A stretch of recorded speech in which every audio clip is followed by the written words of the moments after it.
I know the season is winding down, but I did not forget about Sapphic Summer.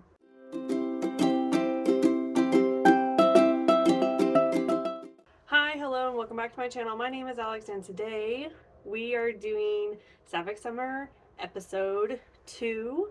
So just some Sapphic books that I want to share with you as the summer is winding down. I know I did my last Sapphic Summer post like a little bit earlier in the summer, but yeah, I didn't forget. We're here now. If you're on like TikTok or Instagram or any of the sort of like short form socials, Sapphic Summer is sort of like a trend that's been going around. Basically, you spend one whole month of summer, or like you try really hard in the summertime to read Sapphic books. If you don't know what Sapphic means, it's women love women in varying forms. There's a lot of people who have different opinions on what women love women are, but we're not going to get into that on my channel. So yeah, these are just some Sapphic reads that I think I really want to share with you. There are no repeats from the last Sapphic Summer post, which I'm like super excited. I kind of did like a mystery pick last time, so like instead of just like giving you the titles in the timestamps, it's kind of going to be like, oh, do you want a book like this? Do you want a book like that? That's the kind of thing that we're going to do again today. Before we get into it, make sure you hit all the buttons down below so you know when I'm posting. I post every week, and all we do on this channel is talk about books. If you like listening to people talk about books, here I am every week doing just that for you. I don't really have much more of an intro. I'm excited to share these books with you guys today. So let's not waste any more time. Let's get into it. Okay, if you are wanting a period piece, I would recommend Upright Women Wanted by Sarah Gailey. I read this not that long ago. I love Sarah Gailey. If y'all been on my channel a minute, you know I fangirl Sarah Gailey pretty hard. One of the reasons I really like this book is because I can't tell if it's supposed to be like set in the past or set in the extreme future. And I think that's really cool. Like Sarah Gailey kind of like leaves it up to you to like interpret that. Let's get into the premise before I say anything else. Basically, this is about a group of women librarians that travel across the country basically, and they're only allowed to share books that are on like the approved reading list, but also as like a secret thing that they do, they ferry women who are gay, which is illegal in this time period that we're in, to safety in a safe state. I think it's like Montana or something like that. So that's something that they do kind of on the down low. And a girl ends up in their caravan trying to escape the situation that she's in her home life. And she gets integrated into the librarians on her way to safety.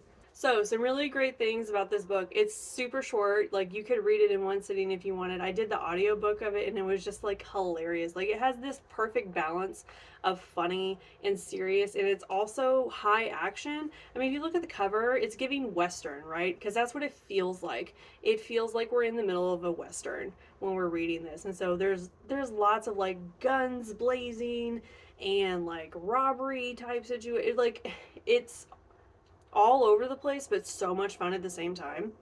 And the underlying story to this was just fantastic. I absolutely loved it. This has great Sapphic rep in it, like across the board. I absolutely love that. The pace was great. The story was great. This did not get 5 stars from me. And the reason that it did not is because I wanted it to be a full-length book. I could have read an entire novel on this. Instead, it's more like a novella. It's very short. I really could have done an entire book on it. That's the only reason it didn't get the 5 stars from me, was because I just wanted so much more. But yeah, if you're looking for something, one, just really different, funny, great rep, and a period piece, I would definitely go with this one. Do you like trauma books? Do you want to cry, like a lot?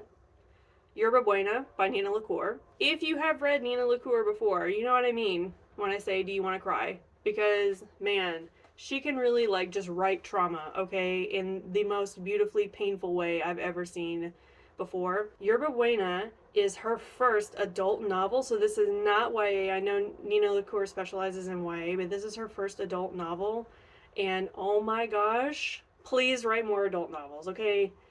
Nina LaCour writing adult novels was something I didn't know I desperately needed, but I absolutely loved this book. So the premise is we're following 2 different women on 2 different life trajectories, and basically they collide. And so we're getting so much backstory on each of these women before they meet, and then we're getting them with their time together and how their lives are sort of pushing and pulling in different directions. I would definitely consider this contemporary because it is very present.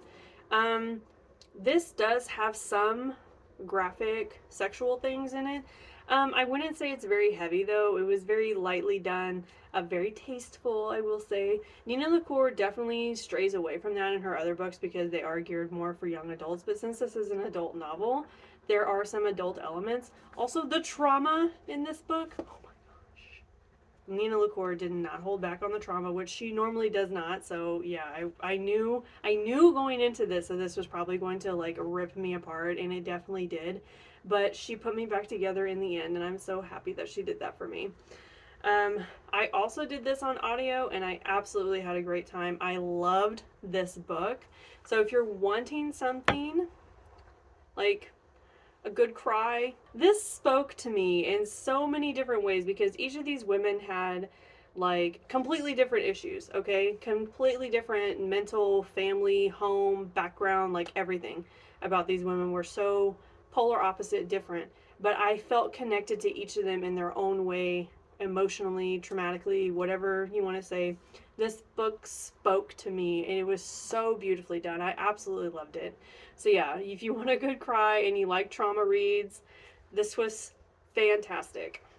Do you want a sapphic book that has mixed rainbow representation? Love and Other Disasters by Anita Kelly. First and foremost, this book was hilarious, okay?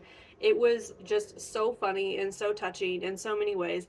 And then I felt like the rep on the page was just so beautifully done, so tactfully done. I absolutely loved it. Let's get into the premise. So basically, we have a group of people that are competing in a televised cooking competition. We have a lady that is fresh off a divorce. Her life is kind of like falling through, and she's just desperate to find the thing that she wants to do with herself.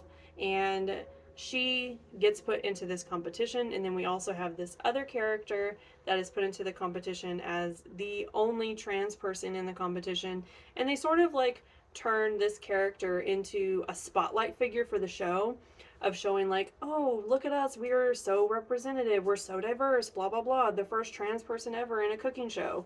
And so like this contestant has a spotlight on them in a completely different way, and also the like backlash and support of fans like across the board. And as we're going through the story, these two characters sort of become friends, and then their friendship continues to grow. All the while we're like in the midst of a very like heated cooking competition, and like, you know, people want to win. Like I said, the comedy was so good in this book. I absolutely loved it. This was just like a very quirky, meet cute kind of book, and I just had so much fun reading it. I thought the rep in this book was done really well. It was really, I don't know, touching and light, but also just romantic. And I don't read romance that often. Like, I really don't. But this one really worked for me, and I absolutely loved the character work here, and I love the whole plot idea of the book in general. Arcs of both of these characters were really about finding yourself in the midst of everybody else telling you who you are, and I absolutely loved that. I had a great time with this book. Really great mixed rep in this book for rainbow rep across the board, and it was just so much fun. If you would like a book with very light representation, I would go with The Christmas Jigsaw Murders by Alexandra Benedict. Okay, this is like a whodunit novel, okay? And I read Alexandra Benedict like a few winters ago, and I really liked that book. And so this one came into my orbit in January, I think, or like, I think I tried to get it like last Christmas and I couldn't get it. So then, anyway, I read it, and this was so much fun. It was very puzzly.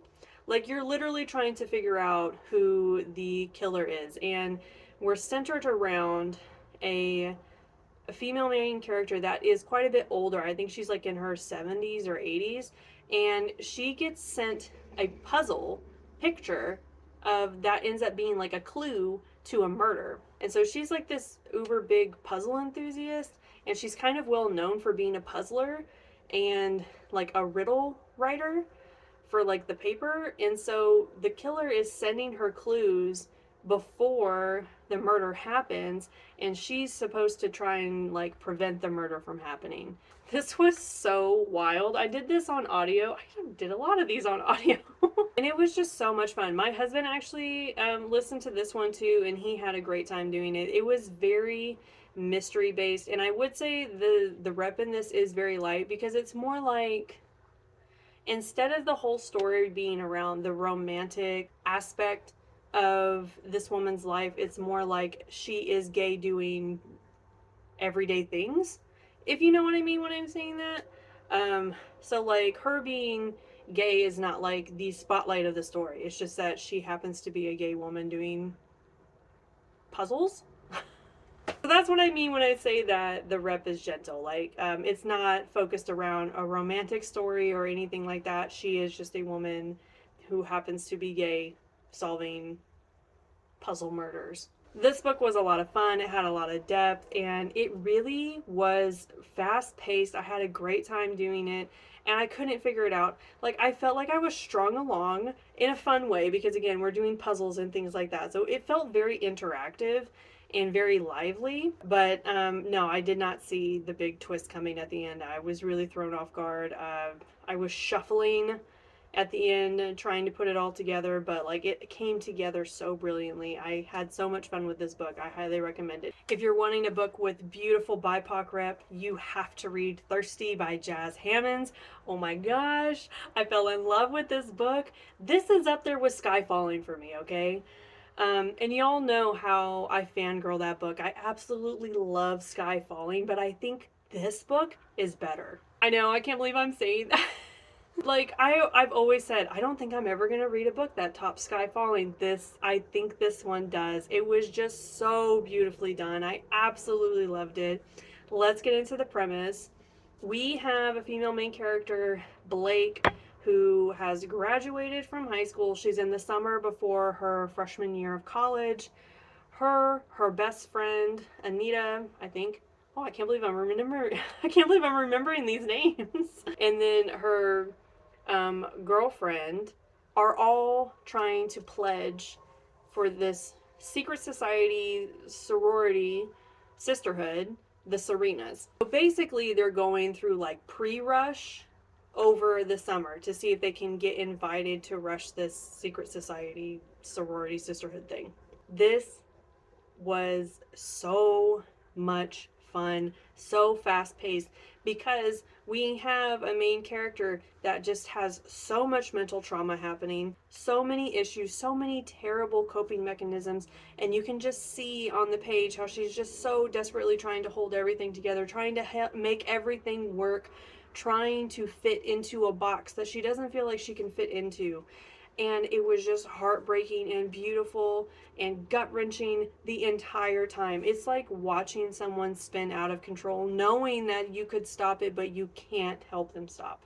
The rep was so beautifully done here. And I'm not just talking about BIPOC rep, because the BIPOC rep was beautiful. There was also other rainbow rep in this book that was beautifully done.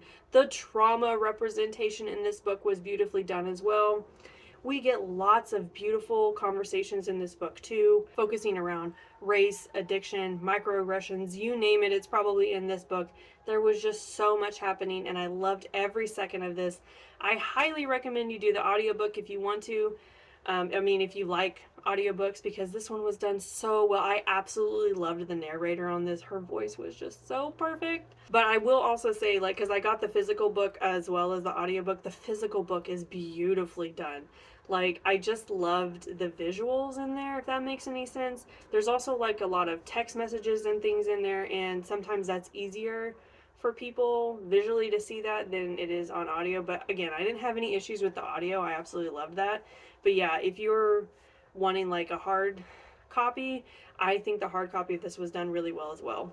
There were so many things to love about this book, but yes, I would say this is adult because there are very adult conversations happening here. There are very adult moments in this book, and some of it is graphic, both like sexually and just like addiction type stuff. Like, if you're not mature enough to handle conversations like that, this book would be pretty difficult. Yeah, I know that in this book, like, these characters are like 17, 18, 19. So that can still feel like YA, I think, but I definitely would only gear it towards adult readers or readers who are mature enough to handle sensitive topics like that. But yes, I adore this book. This might top Sky Falling, because I just loved it so much. And Jazz Hammonds is definitely getting more reading from me. Okay, this is the last one for me today. If you want female trans rep, I would go with This Is How It Always Is by Lori Frankel. This book was so interesting for me because it's a side of the story that I don't think people capitalize on that much. Also, this book got so many bad reviews, and I don't really get that. I don't know that I'm going to get into it today. If you want to see my full review of this book where I talk like literally forever about it, I'll put it up in the cards and you can go watch it. So I'm probably not going to get into that today. But let's talk about this book. It's basically about a young boy who, from a very young age, knows that he is not a boy. And so we're watching him grow up and transition and deal with his gender identity. Not only that, but this is told through the perspective of this child's parents. So how they're dealing with being supportive, nurturing for their child, giving them space to grow, giving them love, and also fighting the external forces that are the community, the school, just people in general, of like how they treat their child and how they treat their family in this time of like transition. There are a lot of really hard-hitting discussions in this book. A lot of should we do this instead of that? How much should we do? How little should we do? And how do we provide an environment for our child that is loving and nurturing without it being, I don't like, overly permissive in a way. I think that this book had so many great things happening for it. I love that we're getting the parents' perspective instead of the trans child perspective, because I think there's a ton of really amazing books out there that highlight that experience. And Lori Frankel wrote it this way because I think she knew that she could not tell a trans person's story. What she could do is tell a story from the perspective of a trans parent. In her author notes and things like that, she mentions that her child is transgender. And so I think this is coming from a really terrific place where she's not like representing something she doesn't understand. She's not telling the story of a trans child because she is not a trans person. She is instead telling a different perspective of the same side of the coin, if that makes sense. And I love that she didn't push that. So I think this book is a beautiful example of what can happen even when we have all the tools, all the resources, all of the love. These are still the things that can happen and will happen, unfortunately, to so many families that have trans children that want to support and love them every way that they can. And it's still, the outside influences are what affects our children sometimes the most. Now, like I said, you can go look at my other review of it, and like I really get into like why people were sort of bashing this book and everything and how I ended up feeling about it. I love this book. I think it tells a great story, and I do think that it is so optimistic, and I love that because sometimes it's not always pain. Do you know what I mean?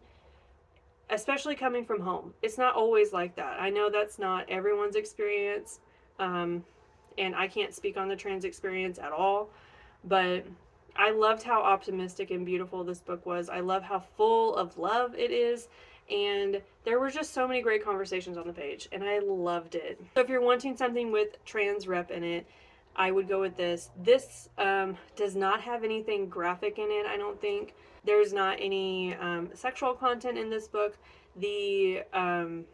All of the children in this book are fairly young. I think like the oldest child in this book is like maybe 16. And then they all kind of like trickle down in age because we're like looking at it as like a family unit.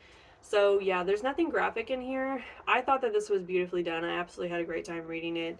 But yeah, lots of beautiful conversations. It is pretty thick, so carve out some time to read it. But yeah, I really loved this one. Okay, that's all I have for you guys today. That was my Sapphic Summer representation or recommendation post for you guys.